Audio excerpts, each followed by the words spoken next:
With a little planning before you plant, you can design a garden that's a lot more resilient during the growing period and a lot more productive at harvest time. So in this video, I'll show you some tips on how to make that happen.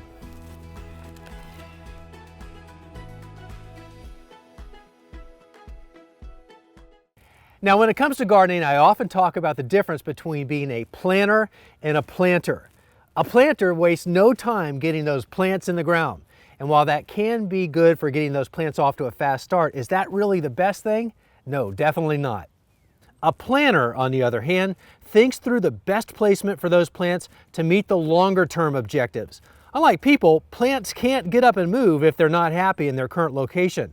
It's all about right plant, right place.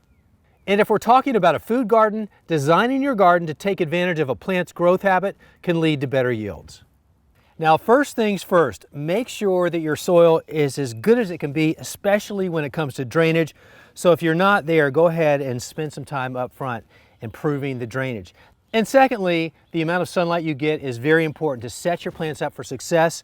Shoot for at least 6 hours of direct sunlight per day, especially with edibles, but if you can get to 8, that is great. Now, the next thing to consider in designing your garden for maximum efficiency is placement of your plants within the garden. For example, in the northern hemisphere, the sun is shining down from a southern exposure. So for me, that's from up there down in this direction, which puts this part of the garden on the north side. So put your tallest crops, such as peas like I have here, or corn, okra, pole beans, or tomato plants on the north or west side of your garden.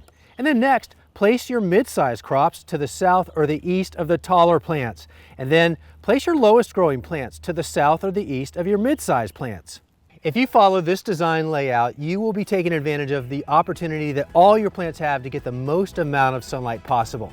The taller plants won't shade out the mid-sized plants, nor the smaller plants to the south or to the east of the mid-sized plants, nor will the mid-sized plants cast any shade on the taller plants or the shorter plants to the east or to the south of them. It's a win-win-win all the way around. It's easy to do, and all it requires is a little planning on the front end.